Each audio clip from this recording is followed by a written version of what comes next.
এগৰাকী বৃদ্ধা ইয়াৰ আগৰ বছৰ তাৰমানে পূজা এনেকৈ দেৱীলৈ চাইছে, ফটকৈ মোলৈ ঘূৰি পেলাই কৈছে, বৰষা তোমালোক ক'তো যাব নালাগে জানানে, তোমালোকৰ ইয়াতেই আছে সকলোখিনি, তোমালোক ক'তো যাব নালাগে একো বিচাৰি।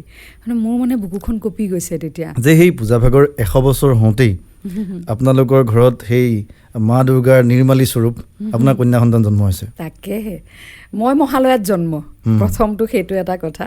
প্ৰথমজনী ককাৰ পিছত তাৰমানে ককাৰ সন্তানৰ পুতেকৰ প্ৰথমজনী ছোৱালী মহালয়াত জন্ম, মই মহালয়াত জন্ম।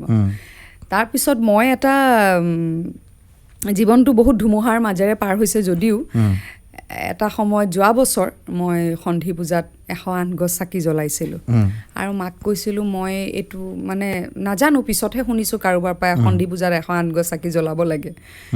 জ্বলাইছোঁ, মাক কৈছোঁ, আগৰবাৰো কৈছোঁ, মই কৈছোঁ কিয় মানে তুমি মোক এবাৰ চকু মেলি চোৱা, আৰু এইবাৰ পূজা ভাগ ছোৱালী কোলাত লৈ কৰিছোঁ, মাৰ আশীৰ্বাদ বুলিয়ে ভাবিছোঁ।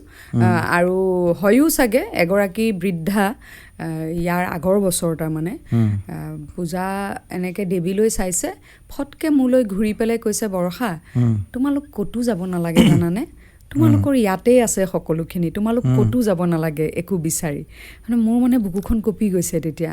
হাজাৰ হওক ঘৰত হ'লে কি হয় মানে পূজা হৈছে কৰিছোঁ, কিন্তু মানে সেই অনুভৱটো, শক্তিৰ অনুভৱটো কোনোবাই যেতিয়া কৈ দিছে বাহিৰৰ, তেতিয়া তাৰমানে পটককৈ আকৌ গাটো শৃংকৈ গৈছে। নিশ্চয় মায়ে সেয়া কৃপা দৃষ্টি মোৰ ছোৱালী।